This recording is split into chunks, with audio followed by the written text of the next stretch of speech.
इस वक्त एक बड़ी खबर आ रही है दर्शकों। जस्टिस यशवंत वर्मा को लेकर सुप्रीम कोर्ट ने मुंह पर तमाचा मार दिया है। बचने के लिए वो बार बार कोर्ट का दरवाजा खटखटा रहे थे, अब वहां से उनको लतार लग गया, फटकार लग गया है और अब जवाब देना पड़ेगा। जो 500 की नोटों की गड्डी जली थी वो किसका था और कहां से आया था, ये अब जवाब देना पड़ेगा। चतुर्वेदी जी मेरे साथ मौजूद हैं। सर, आप बहुत बार बोलते रहे कि ऐसे जजों की जगह सलाखों के पीछे है, लेकिन ये बचने के लिए बार बार कोर्ट जा रहा है, फिर से एक बार झटका लगा सुप्रीम कोर्ट से। दरअसल कहावत है, जुर्म की डाली कभी फलती नहीं, नाव कागज की कभी चलती नहीं।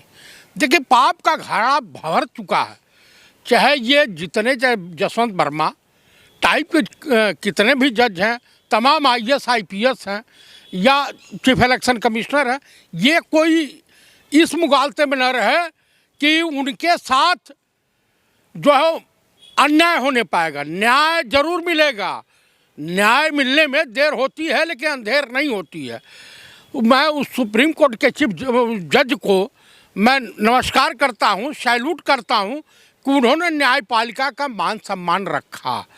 जज होने का मतलब ये नहीं होता कि आप कुछ भी महाभियोग ना लगे, ये ना हो वो ना हो लगेगा सब।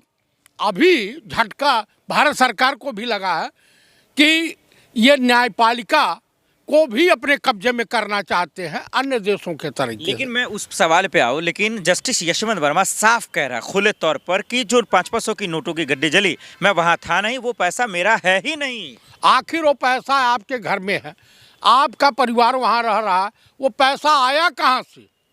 झूठ बोल रहे हैं जज साहब, या तो जज साहब झूठ बोल रहे हैं या सच्चाई छुपा रहे हैं।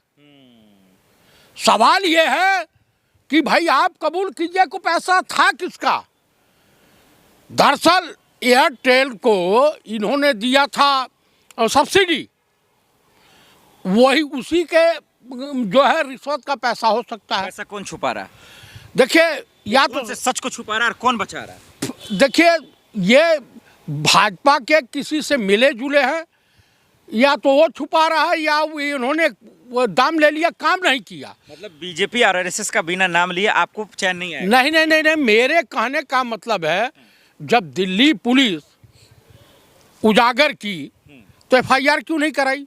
तुरंत FIR होना चाहिए। कानून से ऊपर कोई नहीं है, प्रधानमंत्री हो, राष्ट्रपति हो या कोई भी हो।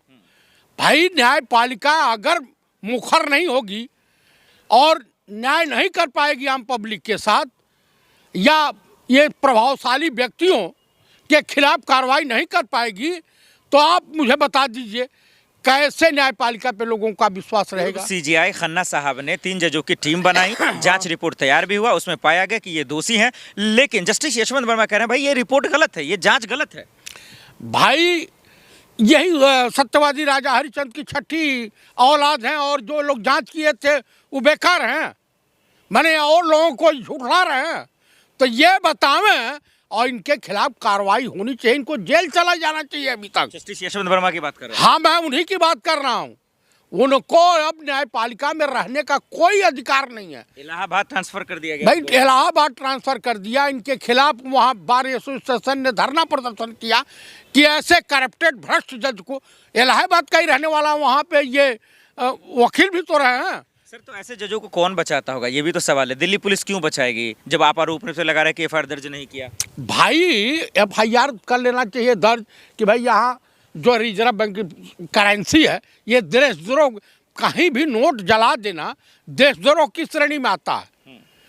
भाई, वो तो कह रहे हैं वहां पे नहीं थे ना, आप नहीं थे, मेरा पैसा है वो नहीं है तो आखिर आपके घर में गया किसका? आपको फंसाने के लिए रखा हो, विपक्ष की साजिश हो, आपकी साजिश हो, कुछ भी हो सकता है। अब भाई, वहाँ फोर्स तैनात रहती है, CCTV कैमरे रहते हैं, उसको क्यों नहीं खंगाला गया अभी तक? आग किसने लगाई? भाई, वो आपका सर्वेंट क्वार्टर था, वही तो सवाल है चतुर्वेदी जी। स्टोर रूम था। आप तो आर्मी में रहे, आप तो जानकार हैं कि कैमरा है, मोबाइल रिकॉर्डिंग है, फोन रिकॉर्डिंग है, तमाम दस्तावेज मिले। पूर्व CGI खन्ना साहब ने रिपोर्ट तैयार करवा दी, लेकिन ये तो उनको मान ही नहीं रहे ना। सवाल ये नहीं मानेगा, इसका मतलब साफ जाहिर है कि तो चोर के दाढ़ी में तिनका।